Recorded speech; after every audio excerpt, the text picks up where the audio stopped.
오늘 저녁에 수요일 예배 시간에 믿음으로 나오신 여러분 한 분 한 분을 주님의 이름으로 환영하고 축복합니다. 앞뒤 좌우 옆에 계신 분들 인사 먼저 나눌까요? 3일 동안 평안하셨습니까? 다시 한번 이렇게 인사 나눕니다. 뵙고 싶었습니다. 만나니 참 좋습니다. 여러분, 사랑의 성도들의 교제는요, 여러분 만나면 기뻐야 정상이에요. 또 만나면 또 보고 싶어야 정상이에요. 또 봐도 질리지 않아야 정상이에요.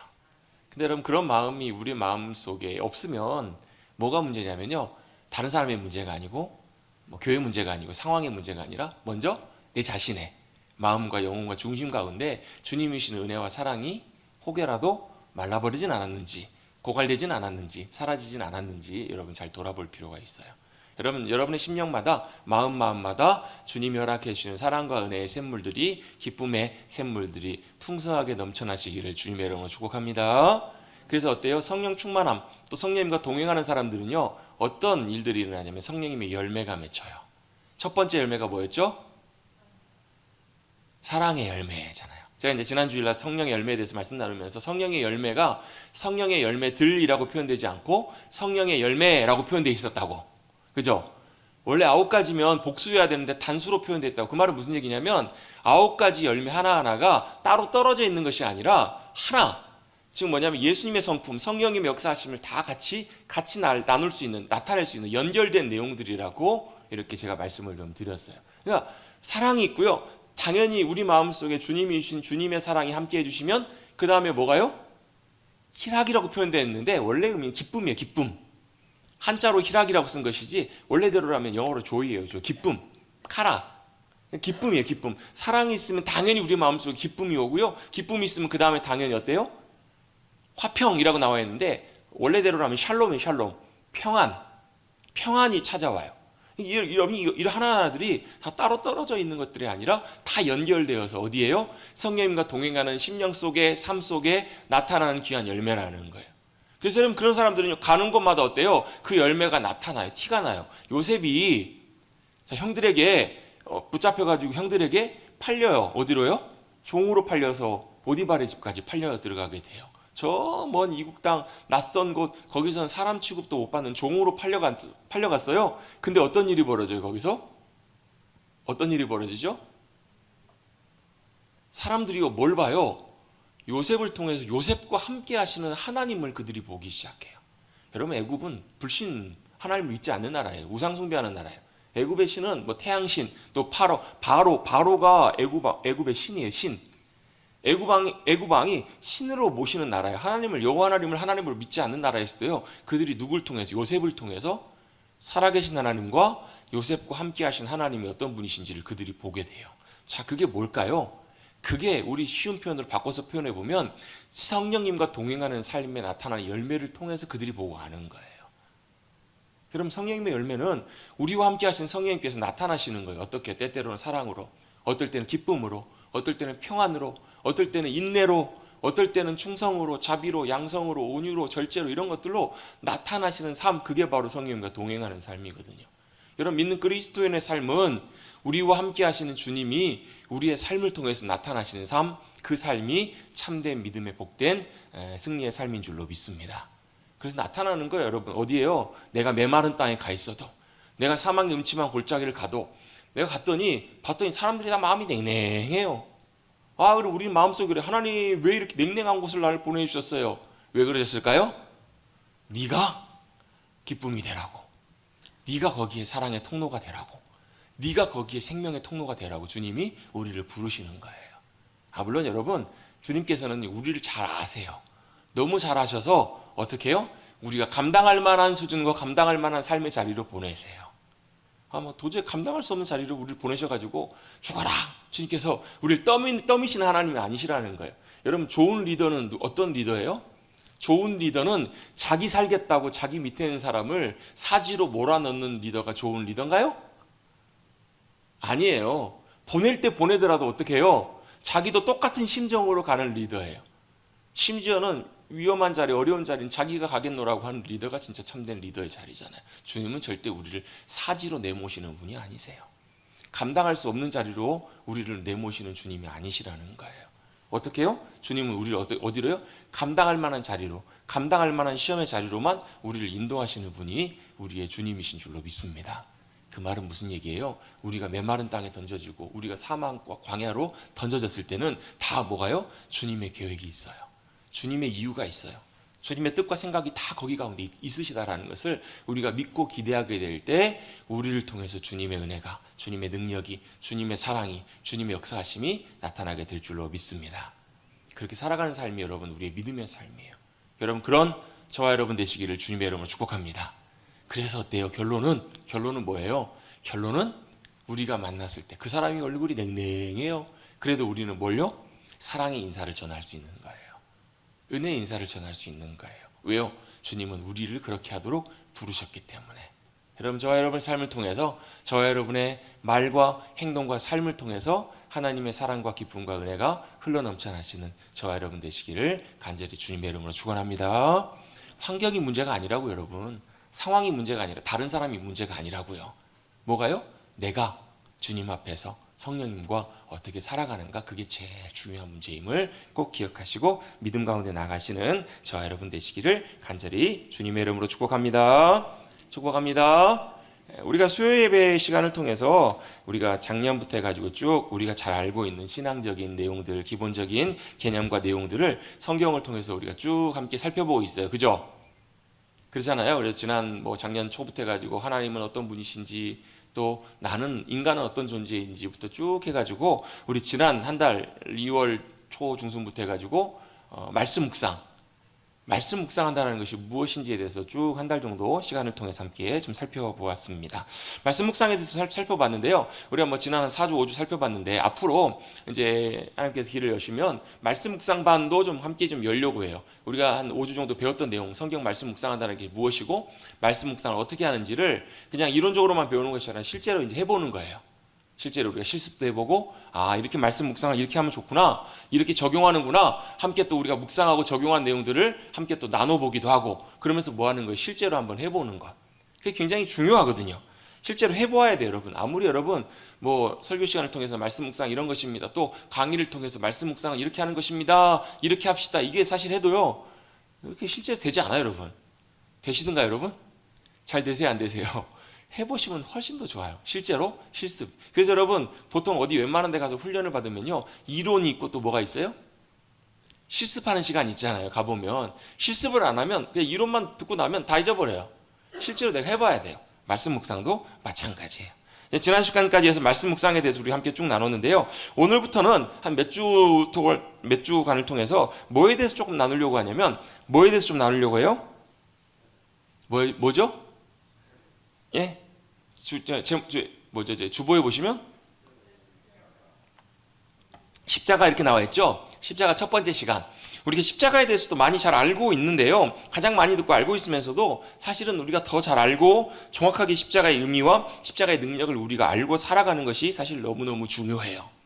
정말 중요합니다. 여러분 이거는 여러분 강조해도, 여러분 수없이 강조해도 여러분 지나치지 않아요. 왜 중요한가? 여러분 십자가가 왜 중요해요? 여러분 다시 한번 여쭤볼게요. 십자가가 뭔가요? 십자가가 뭐죠? 십자가면 여러분 대표적으로 여러분 예수님께서 못 박혀 돌아가시는 곳, 그죠? 예수님께서 달려 돌아가신 곳이 십자가잖아요. 그럼 예수님이 십자가에 달려 돌아가신 거하고 우리하고 무슨 상관이냐는 거예요. 네, 감사합니다. 정답들을 말씀하고 계시는 것 같아요. 보니까 알고 계시고 말씀하고 계시는 것 같아요. 근데 여러분 우리가 십자가의 복음의 의미들, 십자가의 의미들을 여러분 우리가 성경을 통해서 조금 더 살펴보고 배워가고 나눠가게 되면요, 어떤 일이 있냐면, 우리가 십자가에서 이런 것들이 있었네, 그리고 그 십자가가 우리의 삶에 어떻게 작용하고 역사하는지를 여러분 더 깊이 알아가게 되고 깨닫게 되실 거예요. 그리고 그것은 굉장히 중요해요. 왜요? 그 십자가 안에는요 참 많은 것들이 들어있어요. 뭐가요? 창조주 하나님께서 우리를 위해서 어떻게 사랑하셨는지 그 사랑의 완성이, 그 사랑의 증거가 어디에? 십자가에 들어있거든요. 십자가를 통해서 하나님의 말할 수 없는 사랑, 또 뿐만 아니라 뭐요? 신실하신 우리를 향한 하나님의 약속을 이루신 약속의 성취가 십자가를 통해서 이루어졌거든요. 아멘? 제가 여러분 하는 얘기가 무슨 얘기인지 여러분 혹시 이해가 지금 되고 계세요? 되세요? 십자가가 뭐냐면 하나님께서 우리를 향해 보여주신 사랑의 가장 중요한 징표가 된다고요. 또 뭐가요? 하나님이 약속의 하나님이신데, 신실하신 하나님이신데, 믿을 만한 분이신데, 그걸 어디서요? 십자가를 통해서 우리를 향한 신실하신 약속을 어떻게 성취하셨는지 그걸 십자가를 통해서 보게 된다고요. 또 당연히 십자가를 통해서 뭐가요? 죄사함. 십자가를 통해서 뭐가요? 우리를 자유케 하심, 죄와 사망과 권세로부터 우리를 자유케 하신 놀라운 자유하심. 또 인간의 죄와 죽음과 저주와 멸망으로부터 우리를 구원하시고 승리케 하심, 정결케 하심, 또 새롭게 하시는 보혈의 능력, 은혜, 또 연약한 인간에게 우리에게 주어주시는 능력과 승리, 그 모든 것들이 다 십자가 안에 담겨있는 진리이고 복음의 귀한 것들이라는 거예요.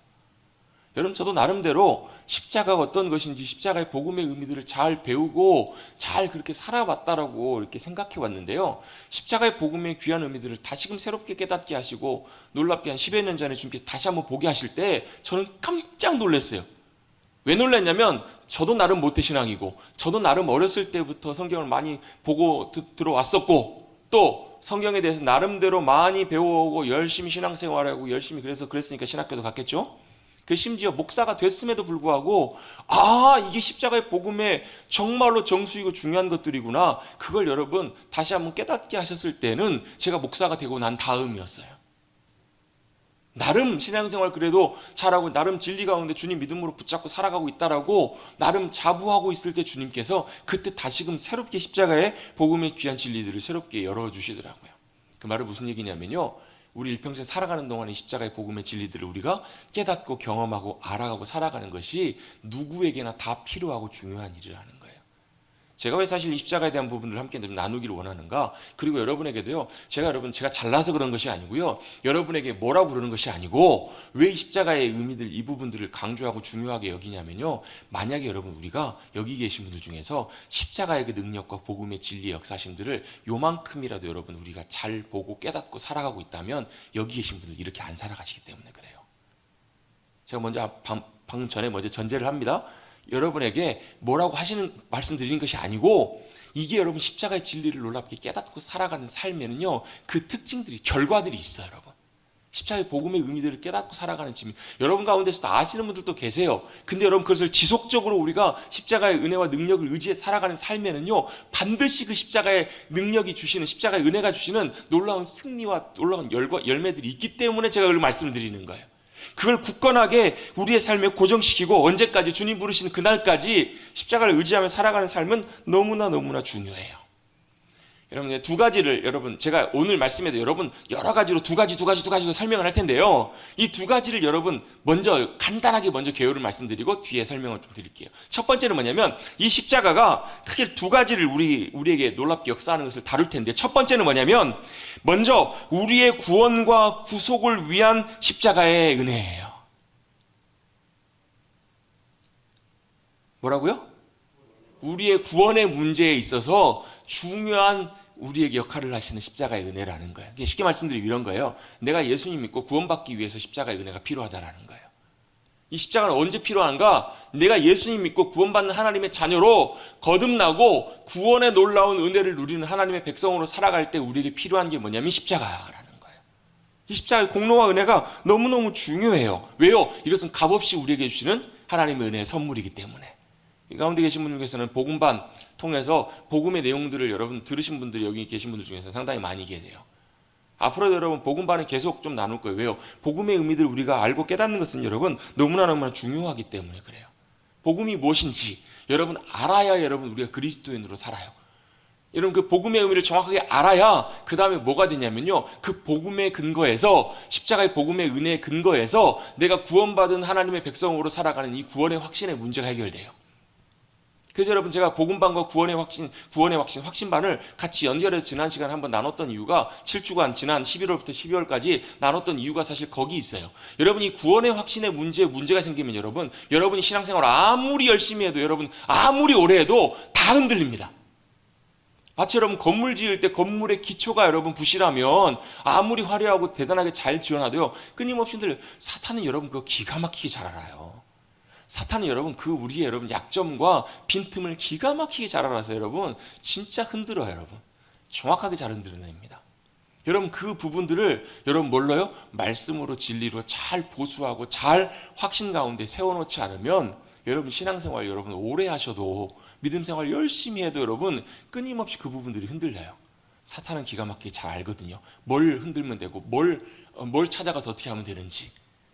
사탄은 끊임없이 찾아와서 그런다니까. 야, 네 그러고도 그렇게 살고도 네가 구원받은 하나님의 자녀냐? 네가 그렇게 살고도 그렇게 하면서도 천국 갈 수 있을 것 같냐? 네가 하나님의 자녀 맞냐? 끊임없이 이렇게 찾아와서 뭐예요? 죄책감을 주고요. 끊임없이 우리 구원의 문제를 흔든다고요. 근데 여러분 우리가 복음이 무엇이고 십자가를 통해서 우리에게 주님께서 보여주신 복음의 진리가 무엇인지를 잘 깨닫고 알고 우리가 믿는 복음의 진리가 무엇인지를 알아서 구원의 확신 가운데 든든하게 세워져 있지 않으면 여러분 이런 사단의 흔드는 여러 가지 공격들, 여러분 이 죄책감의 문제, 이 문제로부터 여러분 우리는 끊임없이 넘어져요. 여러분 이 문제에 넘어지면요 더 이상 여러분 믿음으로 우리 주님 앞에 순종하며 나아가는 것 여러분 이거 자체가 불가능해요. 끊임없이 거기서 계속 넘어지는 거예요. 계속 넘어져요. 그걸 넘어가야 그 다음에 믿음으로 주님 따라가는 것들이 가능해지는데 여기서 계속 문제가 생기기 때문에 계속 혼란스러운 거예요. 계속 헷갈리는 거예요. 여러분 이건 여러분 뭐 우리가 잘나고 못나고의 문제가 아니라 우리가 그 문제들을 분명하게 성경을 통해서 잘 우리가 정리해 놓고 그 문제는 더 이상 이제 복음의 진리 가운데 흔들리지 않기를 사모하고 그 다음에 나아가야 되기 때문에 말씀을 드리는 거예요. 여러분 십자가는 우리의 구원의 문제, 우리가 어떻게 구원받는지 내 구원이 어떤 것인지를 이 십자가를 통해서 분명하게 알게 하시는 첫 번째 중요한 의미가 있다는 거예요. 자, 우리가 구원받은 것이 뭘로요? 주님이 우리를 위해서 십자가 져주신 십자가의 은혜와 공로를 통해서 값없이 은혜로 믿음으로 우리가 얻게 된 귀한 선물인 줄로 믿습니다. 이게 바로 십자가의 중요한 첫 번째 의미라는 거예요. 그래서 여러분 우리가 구원받을 때, 우리가 예수님을 믿을 때, 쉽게 말씀드리면 우리가 세례받을 때, 우리가 믿음을 고백할 때 제일 중요한 게 뭐라고? 이 십자가에 대한 우리의 믿음의 고백이라고요. 십자가를 통해서 우리에게 베풀어 주신 그 은혜와 우리를 베풀어 주신 놀라운 구원의 공로, 십자가의 은혜와 공로, 그것을 우리가 잘 알고 믿는 것, 그게 바로 첫 번째 십자가의 중요한 의미예요. 두 번째로 십자가의 중요한 우리 가운데 의미는 우리가 십자가가 구원받는 데에만 필요한 것이 아니고 이런 거예요. 내가 예수님 믿을 때 십자가에 달리신 예수님의 놀라운 구원의 역사를 내가 믿고 십자가에 달리신 놀라운 주님의 구원의 사건을 통해 십자가의 사건을 통해서 우리가 그것을 예수님을 믿고 고백하여서 내가 구원받고 하나님의 자녀가 되었습니다. 이렇게 십자가를 의지하고 끝나고 이제부터는 내가 그리스도인으로 열심히 살겠습니다. 이게 아니고 두 번째 십자가의 중요한 의미는요. 우리가 구원받는데도 뭐가 필요해요? 십자가의 은혜가 필요해요. 십자가의 공로가 필요해요. 그죠?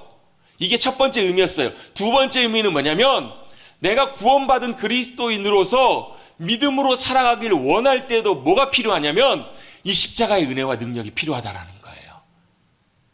이걸 깨닫는 것이 정말 중요해요. 우리가 구원받는 데만 십자가가 필요하고 이제 십자가의 은혜로 구원받았으니까 하나님의 자녀가 되었으니까 이제 어떻게 해요? 내가 열심히 믿음으로 순종해서 살아가겠습니다. 이게 아니라는 거예요. 여기서부터 또 필요한 게 뭐냐면 이 우리의 신앙생활의 전체 가운데 매 순간순간마다 필요한 것이 무엇인지 어떻게 살아가야 되는지 무엇이 필수적인지 그게 뭐라는 거예요. 그게 십자가예요. 그래서 두 번째 십자가의 의미는요. 뭘 의미하는가? 십자가에 의한 삶, 십자가를 의지하며 살아가는 삶, 십자가의 능력으로 살아가는 삶, 이게 두 번째 십자가의 의미라는 거예요. 여러분 잘 이해가 되셨으면 좋겠어요. 여러분 제가 사실 이 십자가에 대한 부분을 좀 나눌 때 사실 굉장히 좀 인간적으로 많이 좀 걱정하고 이 말씀을 준비를 했거든요. 왜요? 이게 다 아는 말씀인 것 같은데요. 이게 성령님께서 깨닫게 해주시지 않으시면 제가 아무리 앞에 설명해도 여러분 아무런 여러분 가운데 그냥 뭔 소리요 이렇게 들리기 쉬워요. 다 아는 굉장히 쉬운 것인데도요. 나눠도 여러분 성령님께서 깨닫게 해주시는 것이 아니면 여러분 이게 안 들려요. 여러분 안 깨달아져요. 그리고 또 여러분 이 십자가의 진리들 복음의 의미들을 나눌 때 여러분 사탄이 굉장히 방해를 많이 해요. 제가 굉장히 많이 경험해봤고 알기 때문에 그래요. 그래서 제가 이 말씀을 준비하면서도 사실 쉽지 않다라는 것을 제가 알면서도 또 그럼에도 불구하고 이 부분들이 굉장히 중요하기 때문에 여러분 성령님께서 우리 가운데 계시의 은혜로 깨닫게 해주시고 도와주셔야 이 십자가의 의미와 진리들이 깨달아지거든요. 이게 또 깨달아져야 이걸 알게 됐을 때 뭐가 되냐면 십자가의 능력으로 승리하는 삶을 우리가 살아갈 수가 있어요. 이게 안 되면 열심히 신앙생활 하는데요. 자칫 뭘로 신앙생활 하냐면 마치 종교생활 하는 것처럼 신앙생활을 가게 될 그런 확률이 굉장히 많아요. 예수님이 바리새인들을 향해서 굉장히 많이 오셔서 꾸짖으시잖아요. 이 독사의 자식들아 많이 꾸짖으시잖아요. 여러분 그 바리새인들이 지금 만약에 우리 2000년 21세기에 신앙생활하는 그들이 했던 대로 그대로 교회 와가지고 신앙생활하면요, 여러분 신앙생활하는데 진짜 잘하는 신앙생활로 인정받을 거예요. 왜 그랬을까? 그들의 모양이나 신앙생활하는 행동이나 모든 행위들이나 모든 것은요, 요만큼도 부족함이 없어요. 거의 완벽에 가까울 만큼 그들은 말씀대로 말씀에 순종해서 신앙생활에 왔던 이들이에요. 근데 왜 예수님께서는 그들을 그렇게 혼내시고 막 독사의 자식들아 하면서 주님이 그렇게 혼내셨을까? 그 이유가 사실은 이 십자가의 진리와 은혜를 깨닫느냐 못 깨닫느냐 그 차이에 있기 때문에 그래요. 여러분 이것은 마치 백지장, 종이장 한 장 차이인 것 같긴 한데요, 사실 굉장히 중요하고 굉장히 어려운 부분들이기 때문에 그렇더라는 거예요. 자, 다시 한번 정리합니다. 십자가가 우리에게 굉장히 중요한데 이 십자가의 첫 번째 의미는 우리가 구원받기 위해서 십자가의 이 은혜와 공로가 필요하다라는 거예요. 쉽게 말하면 우리가 구원받는 하나님의 백성이 되기 위해서는 십자가에서 주님께서 이루신 놀라운 그 구원의 사건, 그 주님이 이루신 놀라운 일들을 우리가 깨닫고 그 십자가의 은혜를 의지하고 십자가에 달리신 예수 그리스도를 나의 구주로 영접해야 내가 구원받을 수 있다는 것. 이제 좀 이따 다시 한번 설명을 드릴 거예요. 그게 첫 번째 십자가의 의미고, 두 번째 십자가의 중요한 의미는 내가 그렇게 예수님 믿고 구원받았으니까 이제 십자가가 필요 없는 것이 아니라는 거예요. 내가 구원받기 위해서는 뭐가 필요해요? 예수님의 십자가의 공로와 은혜가 필요해요. 그래서 내가 구원받았어요. 여러분 한번 여쭤볼게요. 여러분이 예수님이 여러분의 죄와 사망의 모든 것들을 다 짊어지시고 십자가의 죽으심으로 그 모든 것들 값을 다 치르시고 주님이 우리의 구주가 되어주셨음을 여러분 믿으시죠? 그래서 여러분이 예수님이 나의 구주심을 믿으시죠? 그 증거가 뭐예요? 하나님을 여러분이 아버지로 모시고 예수님이 나의 구주라고 고백하실 수 있으면 그것이 증거예요. 왜? 그걸 가능하게 하신 분이 성령님이시니까. 여러분 그게 바로 뭐예요? 그게 내가 십자가의 공로를 의지해서 내가 하나님의 자녀 그리스도인으로 거듭났다라는 증거예요. 증거. 왜요? 여러분 성경에 보면 그 증거들이 굉장히 많아요. 여러분의 감정을 믿지 마시고 여러분의 마음과 상태를 믿지 마시고 말씀을 믿으시라고요. 말씀에는 뭐라고 나와요? 영접하는 자 곧 그 이름을 믿는 자에게는 하나님의 자녀가 되는 권세가 주어졌다고요. 선물로 우리 가운데 주어졌다고요. 에베소서 2장 8절 9절에는 뭐라고 말씀하세요? 너희가 그 은혜에 의하여 뭘로요? 믿음으로 말미암아 구원을 받았다라는 거예요. 이것은 너희 행위에서 난 것이 아니라고요. 우리 행위에서 난 것이 아니란 말은 여러분이 잘하고 못하고 해서 구원받는 것이 아니라는 거예요. 여러분이 믿음으로 잘 살고 순종하고 말고 그거 갖고 여러분 구원받고 아니라는 거예요. 여러분 예수님이 여러분 십자가에 돌아가실 때 좌우편에 누가 있었어요? 제가 생각할 땐 좌우편에 베드로와 요한이 있었어야 될 것 같아요. 근데 베드로와 요한은 다 도망가 버렸고 좌우편에 누가 있어요? 강도 둘이 달렸어요. 강도 둘. 그래서 살인죄를 저지르고 강도짓을 저질러서 마땅히 죽어야 되는 죄인들이 거기에 좌우편에 달려 있어요. 그들은 뭐 하는 사람들이에요? 마땅히 십자가에서 죽어도 당연한 사람들이에요. 죄인들이에요. 죄인들. 어느 누구도 저 사람이 십자가에서 죽어도 전혀 누구도 할 말이 없는, 말할 것이 없는 그런 죄인들이 누구와 함께 예수님과 똑같이 십자가에서 못 박혀 돌아가셨다고요. 그 말은 바꿔 표현해 보면요, 예수님도 그들과 똑같은 그런 죄인으로 십자가에 돌아가 죽으신 거예요. 그런데 여러분 그 좌우편에는 그 십자가에 달린 강도들 중에서 누가요? 우편 강도가 어때요? 뭐라고 그래요? 그 같이 죽어가는 그 강도 중에 한 강도가 예수님을 비난하고 예수님께 막 손가락질하며 소리 지르니까 이쪽에 있는 강도가 뭐라 그래요? 그런 소리 하지 말라고. 우리는 마땅히 우리의 죄 때문에 이렇게 죽지만 저분은 아니시라고. 여러분 이게 얼마나 놀라운 믿음의 고백이에요. 그의 인생이 여러분 평생 죄 가운데 어쩌면 살아갔을지도 모르겠어요. 그는 마땅히 죽어야 될 죄인이었기 때문에 십자가에서 지금 죽어가고 있어요. 근데 그는 뭘 알았어요? 예수님이 의인이신 걸 알았어요. 그리고 예수님이 마땅히 돌아가실 분이 아니신데 거기에 달리신 것을 알았어요. 그리고 뭐라고 고백해요? 당신이 나를 좀 기억해 주십시오. 당신이 십자가에 낙원에 계실 때 나를 좀 기억해 주십시오. 그랬더니 예수님께서 뭐라고 말씀하세요? 네가 오늘 나와 함께 낙원에 있으리라. 여러분 그 인생의 마지막 순간에 여러분, 죄송한 표현입니다. 좀 배송한 표현을 쓸게요. 이 사람 마지막 순간에 수지 맞은 거예요. 여러분. 마지막 순간에 뭐예요? 십자가의 공로와 은혜를 의지해서 예수님 안에서 십자가의 놀라운 구원의 은혜를 경험한 인물이 되는 거예요. 여러분. 여러분, 물론 그가 조금 더 빨리 인생에서 그 십자가에 달리신 주님을 알고 믿고 제자들처럼 주님 앞에 돌아 나왔다면 어쩌면 그에 남겨진 시간이 더 의미 있고 가치 있는 순간이 되었을 수도 모르죠. 근데 여러분, 그건 우리가 뭐 알 수 있는 부분은 아니에요. 주님의 구원의 섭리 가운데 있었던 일이니까. 근데 분명한 사실 하나는 뭐예요? 그 사람도 주님이 말씀해 주신 것처럼 분명히 그의 영혼은 구원받은 존재가 된 거예요. 그게 뭘로 된 거예요? 자기 공로로 되지 않아요. 여러분, 그 일생 어떻게 살아왔겠어요? 여러분, 평생 그렇게 살아왔겠죠. 근데 마지막 순간에 뭘 의지한 거예요? 자기의 행위를 의지하지 아니하고 십자가의 공로와 은혜를 의지해서 믿음으로 주님 앞에 나왔을 때 주님은 그 영혼을 구원해 주신 거예요. 여러분, 이게 바로 뭐예요? 이게 바로 에베소서 2장 8절 9절에 나와 있는 말씀이에요. 너희가 그 은혜에 의하여 믿음으로 말미암아 구원을 받았으니 이것이 뭐라고요? 하나님의 선물이라고요. 행위에서 난 것이 아니니 이는 누구든지 자랑치 못하게 하라 하시라고요. 여러분, 저와 여러분이 구원받고 하나님의 자녀가 된 것은 저와 여러분이 잘나서 구원받은 것이 아니에요. 뭐 때문에요? 값없이 주시는 하나님의 선물, 받을 자격이 없는 우리에게 주시는 놀라운 구원의 선물, 예수님의 십자가에 돌아가심, 그것을 우리가 믿는 그 믿음 안에서 주님께 주신 귀한 선물을 우리가 받았기 때문에 우리가 구원받은 줄로 믿습니다. 이게 바로 구원받는 십자가의 놀라운 은혜를 힘입는 구원의 선물이라는 거예요. 그런데 여러분, 여기서 그치는 것이 아니라 이렇게 구원받은 하나님의 백성들이 이제 어떻게 살아가야 될 것인가? 그 다음에 뭘로 살아가요?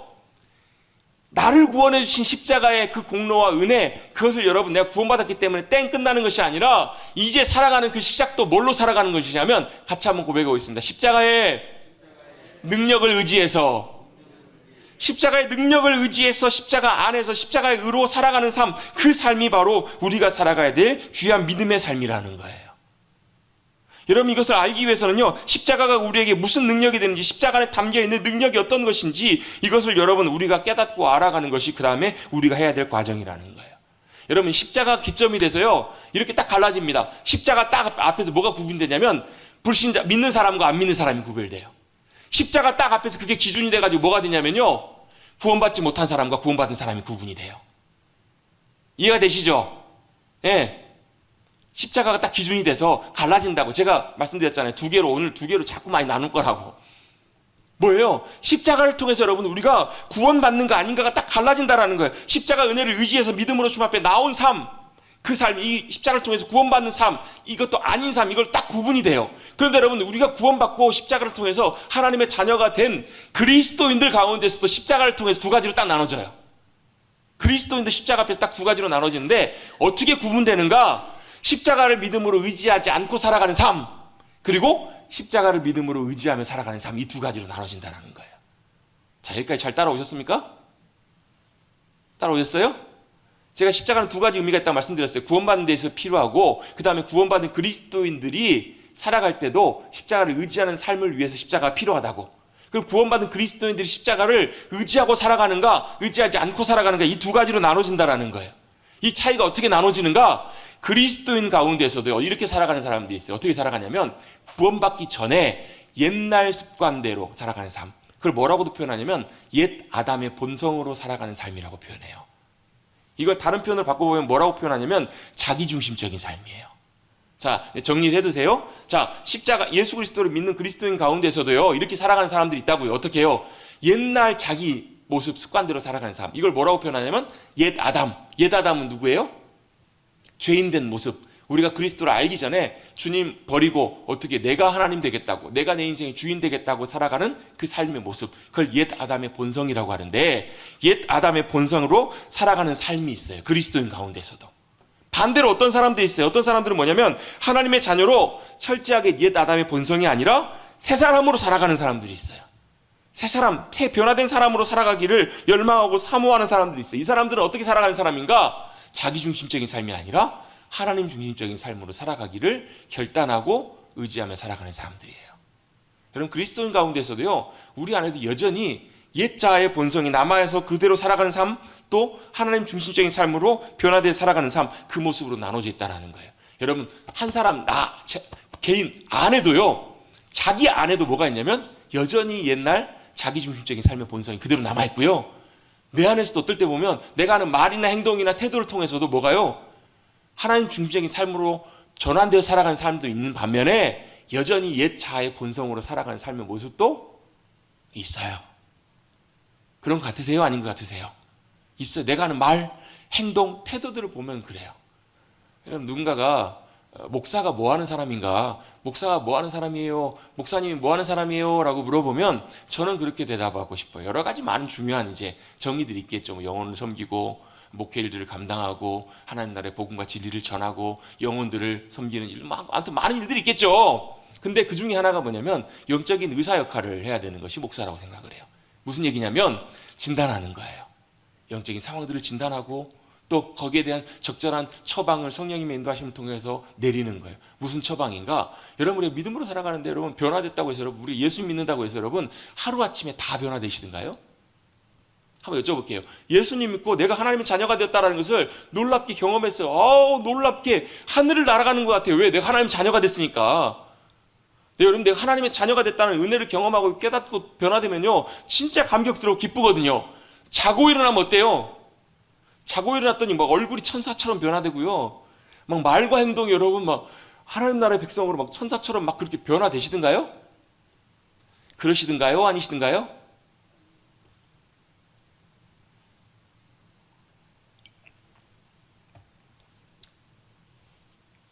그렇게 안 변해요, 여러분. 여전히 뭐가 남아있냐면 옛 자아의 본성이 그대로 남아있어요. 옛 나의 모습, 옛 자아의 모습이 그대로 남아있어요. 그때 뭐가 필요한 거예요? 그때 내가 십자가 앞에 내 모습을 가지고 비춰보는 거예요.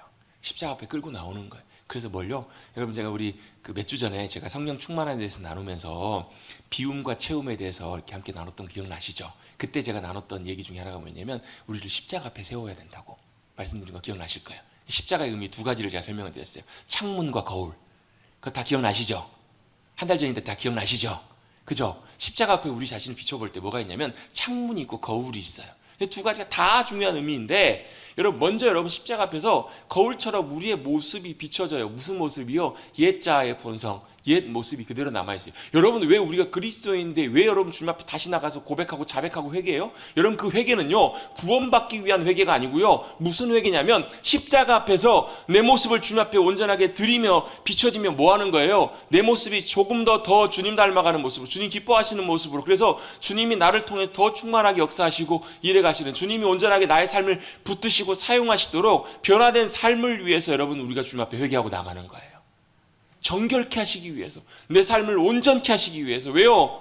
끊임없이 여러분 우리가 그리스도인이 됐음에도 불구하고 다시 어때요? 넘어지고 자빠질 때가 많잖아요 여러분. 넘어지고 자빠지면 여러분 낙심하지 마시라고 여러분.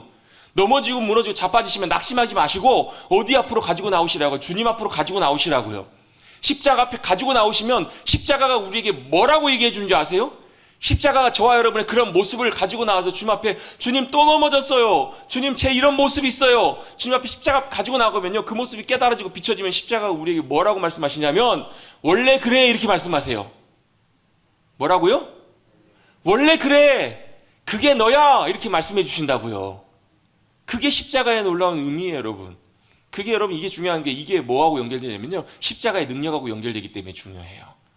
거울로 우리 뭘 보는 거예요? 우리의 있는 모습을 그대로 비춰서 여러분 한번 여러분 사모해 보세요. 주님 제 모습, 내 연약한 모습, 내 부족한 모습, 내 죄된 모습 그 모습 주님 깨닫게 해주세요. 보여주세요. 비춰주세요. 여러분 그래서 성령님께서 우리의 모습을 비춰주시면 여러분 얼마나 무너지는지 몰라요. 얼마나 우리의 모습이 처참한지 얼마나 우리의 모습이 연약하고 부끄러운지 여러분 그게 다 보여요. 여기 여러분 먼지가 얼마나 많은지 여러분 안 보이잖아요 여러분. 근데 여러분 여기에 낮에 태양빛이 쫙 비춰지면 먼지가 얼마나 많은지 다 보이시죠? 마치 그거 같아요 여러분. 십자가가 우리를 부끄럽게 하려고 하는 것이 아니라 우리를 하나님께서 무시하고 우리를 힘들게 하시려고 하시는 것이 아니라 뭐라는 거예요? 십자가는 우리의 처지와 우리의 모습 있는 모습 그대로를 비춰주시는 것이 십자가라고요. 그래 그 앞에 나갔을 때 뭐가 깨달아져요? 뭐가요? 내가 이런 모습이구나. 내가 이렇게 안 되는구나. 내가 얼마나 자기중심적이고 내가 얼마나 옛 자아의 본성으로 그대로 살아가고 있는지 내 말이, 내 생각이, 내 행동이 얼마나 여전히 하나님이 기뻐하시지 않는 그 모습 그대로 살아가고 있는지가 보여진다라는 거예요. 거울은 비추잖아요 그대로. 그걸 보면서 뭐하게 하세요? 자기 절망. 나로서는 안 되는구나. 그걸 보게 해주시는 것이 십자가의 거울의 의미예요 여러분. 십자가는 여러분 우리의 절망과 우리의 처참한 모습을 그대로 다 비춰주시는 것이 십자가예요. 근데 십자가의 두 번째 의미가 있다고 말씀드렸어요. 뭐예요? 창문. 창문은 뭐예요? 그 십자가를 통해서 보는 거예요. 뭐가 보여요? 여러분 참 좋은 경치 좋은 데 가가지고요 창밖을 쫙 내다보면 뭐가 보여요? 여러분 예전에 제가 휴가 가가지고요 뭐 펜션 뭐 그때 휴양림 숙소가 있었는데 예약을 했는데 어딘가 딱 가봤더니 모르고 그냥 급하게 숙소를 알아봐가지고 갔는데 봤더니 바다 바로 앞에 있는 휴양림이에요. 아침에 밤에 갔는데요. 밤에는 잘 몰랐는데 아침 딱 일어나가지고요. 거실 커튼을 쫙 제끼니까 거기 뭐가 보여요? 바다가 그 앞에 쫙 펼쳐져 있는 거예요. 어땠을까요? 제가? 우와 이랬어요. 그때가 추운 겨울이었는데요. 커튼을 쫙 제치고 나니까 그 앞에 광활한 찬란한 아름다운 바다가 쫙 펼쳐져 있으니까 따뜻한 방에서 거실에서 바다의 그 멋진 광경이 쫙 펼쳐진 거예요. 여러분 십자가는요. 뭐가 보이는 거예요? 십자가는 창문을 통해서 뭐가 보여요? 십자가를 통해서 이루신 주님의 놀라운 승리와 능력과 권세가 우리 가운데 보여지는 것이 십자가예요. 그래서 그 십자가가 창문이 되는 거예요. 여러분 왜 아까 십자가 우리 살아가는 믿음의 삶에 능력이 돼야 되고 왜 앞으로 살아가는 우리의 모든 삶에서 믿음의 삶에서 십자가를 의지하는 십자가에 의한 삶이 돼야 되는지 그 이유가 거기 있는 거예요. 여러분 십자가는 여러분 처절한 우리의 모습을 그대로 보게 해주세요. 그리고 어떻게 하게 하시냐면 내 자신의 연약함, 부족함을 주님 앞에 그대로 인정하고. 그래서 여러분 제가 여러분 머릿돌교에 와서 여러분 올 때부터 항상 강조했던 게 있잖아요. 여러분 십자가 앞에서 여러분 우리가 서보면 100점 만점 중에서 몇 점이라고요? 몇 점이요? 빵점이라고 여러분. 그게 여러분 이게 십자가의 진리를 통해서 깨달아지셔야 돼요. 여러분 내가 빵점입니다 이게 아니고 이게 머릿속으로 답을 대답하는 게 중요한 게 아니고 진짜로 내 영혼이 주님 앞에서 빵점이구나. 여러분 대체적으로 여러분 이거 물어보면요 정답 안 말씀드리면 대부분 이렇게 얘기해요. 양심 있는 분들은 20점, 30점, 40점. 양심 있는 분들은 아유 나는 하나님 앞에서 믿음을 제대로 못 살아. 조금 이렇게 좀 자기 자기애가 강하고 좀 자신감이 넘치시는 분들은 용감하게 이렇게 얘기하시는 분들 계세요. 저는 한 7, 80점 되는 것 같아요. 제가 뒤통수를 한번 때리면 정신 차리세요. 이렇게 하지는 못하지만 뭐예요 여러분? 우리가 주님 앞에 섰을 때 여러분 어떠세요 여러분? 주님 앞에 딱 서보면 여러분 하나님이 저와 여러분을 보실 때 어떠실 것 같으세요? 제가 몇 점이나 될까요? 여러분 한번 여쭤볼게요. 여러분 한번 솔직하게 말씀해요. 제가 하나님 앞에 딱 섰을 때 여러분은 제가 하나님 앞에 몇 점이나 맞을까요? 몇 점이나 맞을 것 같으세요? 후환이 두려우셔서 대답을 못하세요? 몇 점이나 맞을 것 같으세요? 여러분은 여러분 하나님 앞에 섰을 때 몇 점이나 하나님께서 여러분을 평가하시겠냐고 여러분. 여러분 감사하게도요. 사도 바울도 어느 누구도 이 땅에 살았던 위대한 사람도요. 저와 여러분도 똑같이 하나님께서 몇 점 처리하시냐면 빵점이라고 처리하세요. 왜요? 하나님 앞에서 내세울 수 있는 선한 것이 하나도 없기 때문에 그래요. 그걸 어떻게 알아요? 로마서 보세요 여러분. 우리 6장 읽었지만 7장 봐보세요 여러분. 7장 보시면요 사도 바울이 자기 자신을 뭐라고 고백해요? 선한 것이 하나도 없다고요.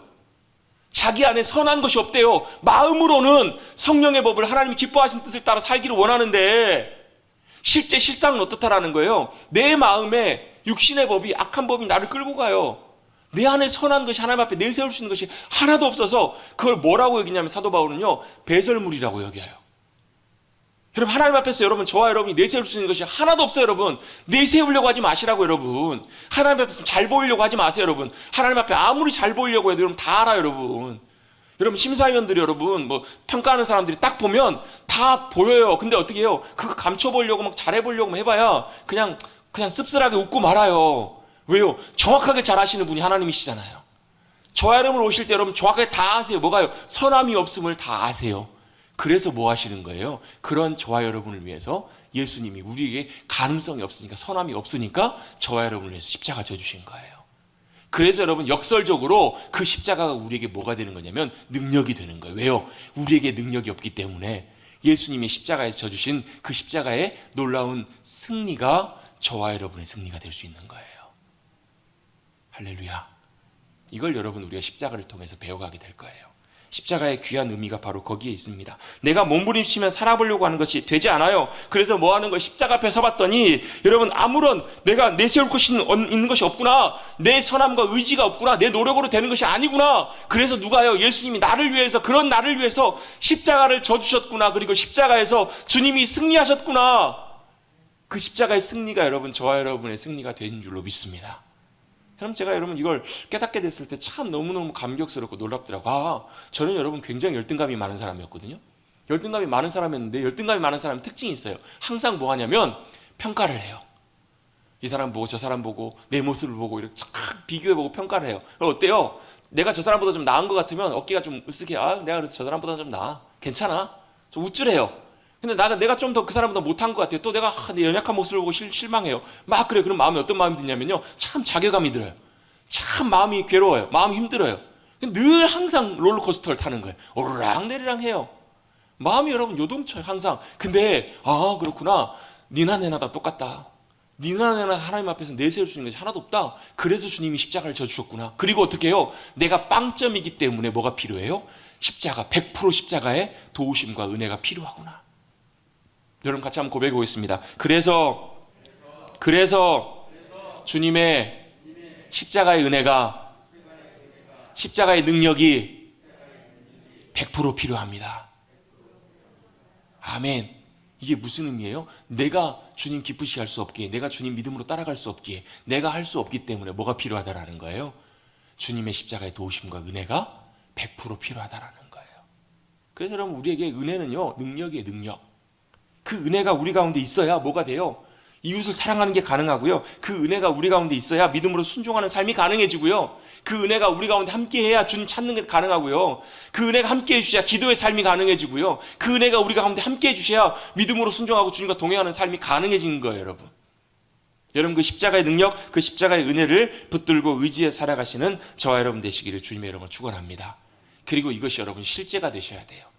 이론이 아니고 실제가 되는 삶, 그것을 여러분 누리고 살아가야 그게 여러분 우리의 전부가 될 수 있는 거예요. 여러분 우리의 사순절 기간을 보내고 있습니다. 저는 이 십자가의 복음의 진리를 깨닫게 됐을 때 참으로 벅차고 놀라운, 저의 삶의 놀라운 터닝 포인트와 같은 놀라운 은혜를 경험하게 되었습니다. 근데 여러분 이것은 깨닫고 끝나는 것이 아니라요, 실제 삶에서 누리고 살아가는 삶이 돼야 돼요. 십자가에 의한 삶, 십자가의 능력으로 살아가는 삶, 이 삶이 되어지는 것, 이게 바로 믿음의 삶의 실제가 되는 삶이라는 거예요. 결론은 바로 십자가의 복음, 그 진리가 실제가 되는 삶이 돼야 돼요. 여러분 이건 머릿속으로는 다 알아요. 여러분 여기 계신 분들 중에서 여러분 제가 말씀드렸던 것들 대부분 거의 다 아시는 내용들이에요. 저도 뭐 설교도 많이 했고요. 근데 여러분 이것이 실제로 성령님의 은혜를 통해서 진리를 깨닫게 하심을 통해서 놀랍게 깨달아지지 않는다면 그것은 여러분 아무런 의미가 되지 못해요. 여러분 우리의 십자가는 우리의 구원을 위해서도 굉장히 중요해요.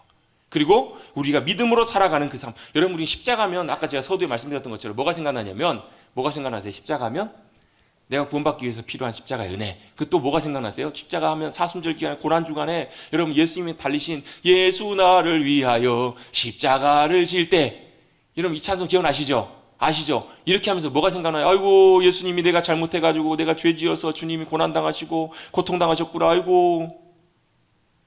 여러분 이게 나쁘다는 건 아니에요. 여러분 이게 여러분 나쁘고 문제 있는 것은 아니에요. 근데 십자가의 놀라운 능력과 은혜는요, 여러분 단순히 우리가 잘못해서 주님이 고난당하셨구나 슬퍼하고 우리의 마음이 죄책감이 들고, 여러분 이것이 진짜 십자가의 은혜와 능력 전부가 아니라고. 여러분 십자가의 은혜와 능력에는 여러분 놀라운 승리가 있어요. 거기에는 놀라운 능력이 있어요. 여러분 십자가는 여러분 그냥 부적도 아니에요. 여러분 단순히 여러분 죄책감 가지고 눈물 흘리고 거기서 그치는 것이 아니라는 거예요. 여러분 십자가의 놀라운 능력과 은혜를 실제로 경험하는 삶을 살아가게 될 때 여러분 우리의 믿음의 삶에 놀라운 변화들이 일어나게 될 줄로 믿습니다. 자, 말씀을 정리합니다. 여러분 우리가 구원받기 위해서도 십자가의 은혜가 우리에게 너무너무 필요합니다. 여러분 오늘 말씀 한번 정리하고 봅니다. 6장 1절부터 11절까지 내용은 한 말씀을 우리에게 말씀하십니다. 무슨 말씀인가? 6장 2절 봅니다. 그럴 수 없느니라 죄에 대하여 죽은 우리가 어찌 그 가운데서 살리요. 이게 무슨 의미냐면 우리는 이미 죄에 대해서 죽었다라는 거예요. 3절 말씀 한번 같이 한번 읽어보겠습니다. 3절 시작. 무릇 그리스도 예수와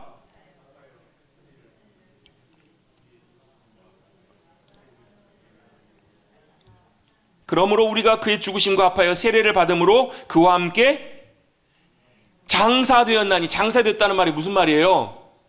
죽었다라는 말이에요. 여러분 우리가 세례를 받았다는 말은 무슨 말이냐면 예수님이 2000년 전에 십자가에 돌아가신 그 죽으심이 바로 우리가 거기서 죽은 것과 똑같은 죽음이라는 거예요. 아멘?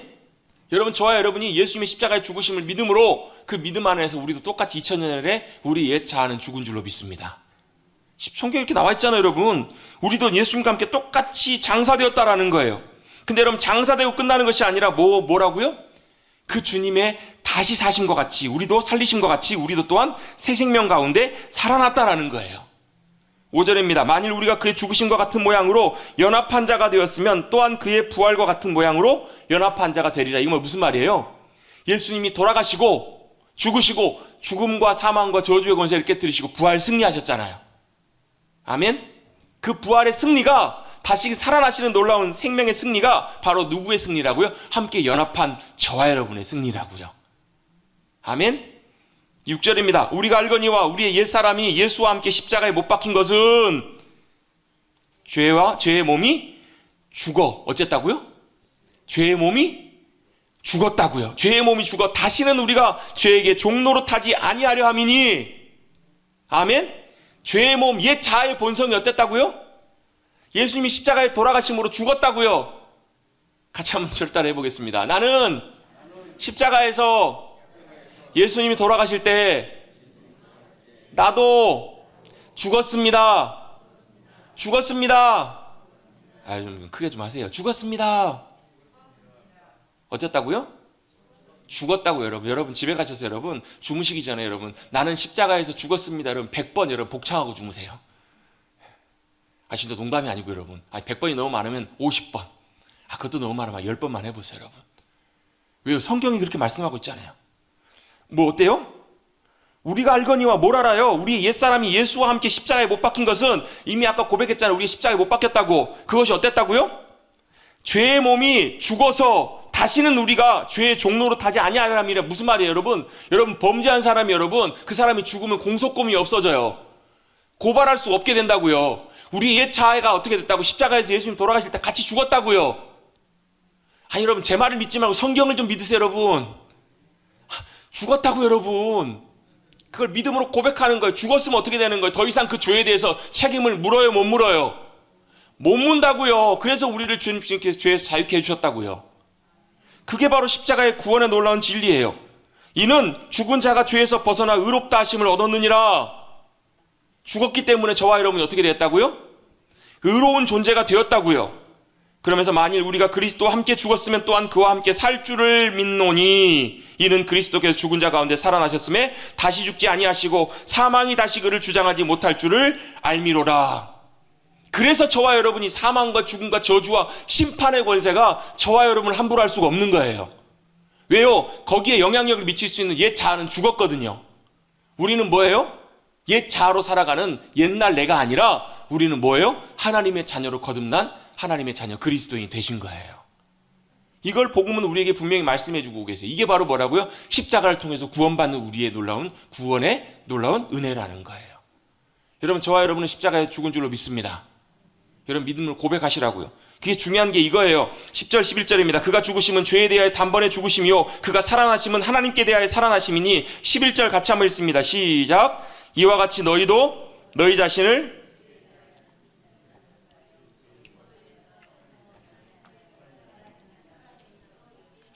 아멘. 뭐하라고? 맨 마지막 표현이 뭐예요? 여길지어다. 여기다라는 말이 무슨 말이에요? 간주하다는 말이에요. 그렇게 동의하는 거예요. 뭘로 동의해요? 내가 그리스도와 함께 십자가에서 못 박혀 죽었습니다. 나는 죽은 존재입니다. 안 죽은 것 같은데요? 간주하는 거예요. 끊임없이 그렇게 믿음으로 고백하는 거예요. 선포하는 거예요. 그게 뭐예요? 그게 믿음이에요. 믿음은 여기는 거예요. 믿음은 뭐라고요? 여기는 거라고. 간주하는 거라고. 뭐라고 간주해요? 우리가 옛 자아의 본성이 십자가에 죽었습니다. 여러분 이 가운데에서도 아마 여러분 아까 고백했던 것처럼 예수 그리스도를 나의 구주로 영접하고 십자가의 복음의 의미를 마음에 영접하고 받아들이고 거듭난 하나님의 자녀분들도 계실 거예요. 그런데 여러분 이건 복음 안에서 다시 한번 확인하셔야 돼요. 어떻게 해요? 내가 십자가에 죽었다라는 것을 인정하는 거예요. 옛 자아는 내 십자가에 죽었습니다. 목사님 여전히 살아있는데요? 여러분 끊임없이 그 상황 속에서도 다시 한번 고백하는 거예요. 여전히 내가 살아 일어나고 옛날 내 모습이 나올 때마다 뭐라고 고백하는 거예요? 믿음으로 고백하시는 거예요. 뭐라고? 주님 제 이 모습도 십자가에서 죽었습니다. 십자가에 끊임없이 십자가에 자기를 부인한다는 의미는 이런 의미거든요. 십자가에서 끊임없이 다시 한번 고백하는 거예요. 주님 저는 십자가에서 예수님이 2000년에 돌아가실 때 나의 옛자 이 모습도 죽었습니다. 나의 모습이 죽고 다시 한번 그리스도로 새롭게 살아났습니다. 주님과 함께 믿음으로 삽니다. 그래서 뭘로요? 이제 앞으로 살아갈 때는 이 십자가의 은혜와 능력을 의지하며 살기를 원합니다. 이렇게 믿음으로 고백하시는 거예요. 여러분 십자가의 은혜와 십자가의 능력을 의지하며 살아가시는 저와 여러분 되시기를 간절히 주님의 이름으로 축원합니다. 여러분 내가 내 힘으로 의지로 살아가려고 하면요 안 돼요 여러분. 내가 믿음으로 잘 살아보려고 하고 하나님의 기쁨으로 살아보려고 하시면요, 진짜 그렇게 살아보려고 노력하시는 분들은요, 결론이 뭔지 아세요? 결론이 로마서 7장이에요. 오호라 나는 곤고한 사람이로다. 이 사망의 법에서 누가 나를 건져낼까? 이게 여러분 우리의 결론이 돼요. 무슨 말이냐면 절망이에요. 절망. 해봐도 안 돼요. 해봐도 안 되더만, 이게 아니고 해봐도 주님 안 돼요. 해봤는데 안 돼요. 그래서 뭐가요? 그래서 주님이 도움이 필요해요. 주님의 십자가의 은혜와 능력이 필요해요. 내 힘으로 안 되기에 주님의 십자가의 은혜와 능력을 의지합니다. 왜요? 십자가의 은혜와 능력은 뭐예요? 십자가는 죄와 사망과 죽음의 권세를 깨트리신 승리하신 주님의 승리이기 때문에 여러분 십자가의 은혜와 능력을 의지하며 서시는 저와 여러분 되시기를 간절히 바랍니다. 아멘. 구원받기 위해서 뭐가 필요하다고? 십자가의 은혜가 필요해요. 구원받은 하나님의 백성들이 믿음으로 살아가기 위해서도 뭐가 필요하다고요? 십자가의 은혜와 능력이 필요하다고. 여러분 얼만큼 필요해요? 20% 필요한 게 아니고 50% 필요한 게 아니라 100% 필요해요. 100%. 왜요? 우리의 의지와 능력으로 주님 따라가는 것은 불가능하기 때문에 그래요. 믿음으로 순종하며 살아가는 것이 불가능하기 때문에 그래요. 이게 여러분 깨달아지시기를 주님의 이름으로 축복합니다. 왜요? 우리는 지금까지 믿음으로 적당하게 어느 정도 믿음으로 잘 따라왔거든요. 근데 여러분 십자가 앞에 우리의 모습을 제대로 비춰보고 십자가 앞에서 우리의 모습을 제대로 발견하면요, 우리의 절망이, 우리가 얼마나 연약한 존재가 안 되는지가 분명히 보이거든요. 왜 넘어져요? 왜 절망해요? 왜 실패해요? 십자가의 은혜와 능력을 의지하지 않으면 그래요. 끊임없이 넘어질 때마다 십자가의 은혜와 능력을 의지해서 주님의 도우심으로만 승리할 수 있는 살아가시는 저와 여러분 되시기를 간절히 믿음으로 축복합니다. 축복합니다. 그래서 여러분 십자가는 우리가 믿음으로 살아가는 그 순간까지, 언제 주님 만나는 그 순간까지 여러분 끝까지 의지하며 나가야 되는 것이 십자가의 능력이라는 거예요. 말씀을 마무리합니다. 말씀의 결론입니다. 우리가 사실은 이 부분, 구원받는 십자가의 은혜에 대한 부분들은 복음반을 통해서도 나눌 수도 있고요, 여러 가지 많이 나누기 때문에 이 부분들을 많이 다루지 않을 거예요. 십자가의 은혜와 능력으로 살아가는 삶을 나누게 될 텐데 마지막 결론입니다. 딱 한 가지, 이 한 문장만 정리하고 마치겠습니다. 같이 한번 고백해 보겠습니다. 주님의 십자가는 항상 의지하는 것입니다. 언제요? 항상 의지하고 살아가는 100% 매 순간순간마다 의지하고 살아가는 삶, 그 십자가의 은혜와 능력을 경험하시고 의지하시고 살아가시는 저와 여러분 되시기를 간절히 주님의 이름으로 축복합니다.